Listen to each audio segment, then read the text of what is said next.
5.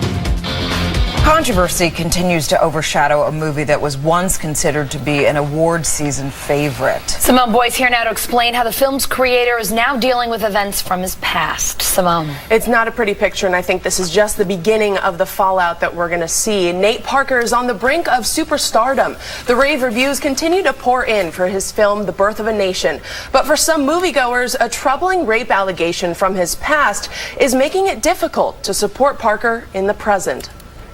I pray you sing a new song. The Oscar buzz for The Birth of a Nation kicked into high gear at the Sundance Film Festival when Fox Searchlight bought the film's distribution rights for a record-setting $17.5 million. It's the story of a slave rebellion led by Nat Turner in the 19th century. At a Q&A, director, writer, and star Nate Parker was joined by his co-writer, Gene Celestin. So he helped me with my research. We wrote the treatment together. But now, along with the critical acclaim, comes controversy. When Parker and Celestin were college roommates and wrestlers at Penn State, they were charged with the rape and sexual assault of a white female student. They claimed it was consensual, but in court documents published by Deadline, the accuser testified she was too intoxicated to consent. Parker was acquitted, and Celestin eventually had his conviction overturned on an appeal. The accuser claimed Parker and Celestin harassed her on campus after reporting the incident and later won a settlement from Penn State. The accuser committed suicide in 2012. She was 30 years old. Her brother believes she was never the same after that August night in 1999. Still, many question why Parker and Celestin's shared past is relevant now, just as their groundbreaking film is about to hit theaters and possibly sweep the Oscars. In the back of my mind, in the back of some people's minds, they're probably thinking, is this a way to sabotage the story of Nat Turner? Wilson Morales struggles with the timing himself. He runs a site called blackfilm.com. Is it to not get people to see the movie, to bring the sales down from the box office?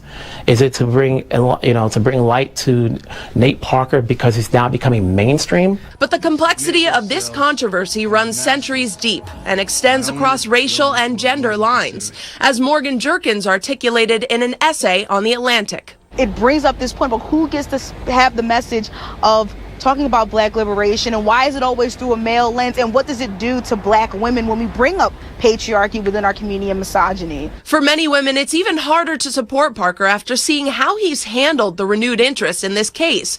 A month ago, Nate Parker described the incident to Deadline as, quote, one of the most painful moments in my life. Gene Celestin also told Deadline, I have since moved on and been focusing on my family and writing career. A few weeks later, Nate Parker gave a sobering interview to Ebony, in which he acknowledged his initial comments were self-centered and admitted his definition of sexual consent at 19 when the incident happened was cloudy at best. Him saying that, when I was 19 years old, I had no idea about consent and women's bodies, and even at 35, I'm still knowing. It was like, that was huge. But at the Toronto Film Festival, Parker dodged questions about it, even shutting down an interview with Canadian journalist Eli Glasner.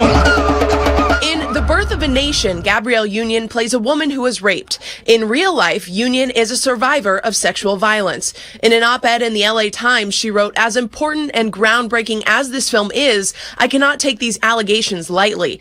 Union hopes the film will be an opportunity to educate about sexual consent. Where does it put the black woman who may also be a survivor of sexual assault? Does she have to choose between her blackness, which is a lot of times rooting for the black man, or does she have to choose between her womanhood? The Birth of a Nation comes out on October 7th. Morgan, who you just met in that piece, isn't sure whether or not she'll be seeing the film in theaters. Wow. It's a lot to grapple with, yeah. It really is. It's heartbreaking all around, It'll be interesting to see what happens, how people respond. Absolutely. Thank you, Simone. Thanks. All right,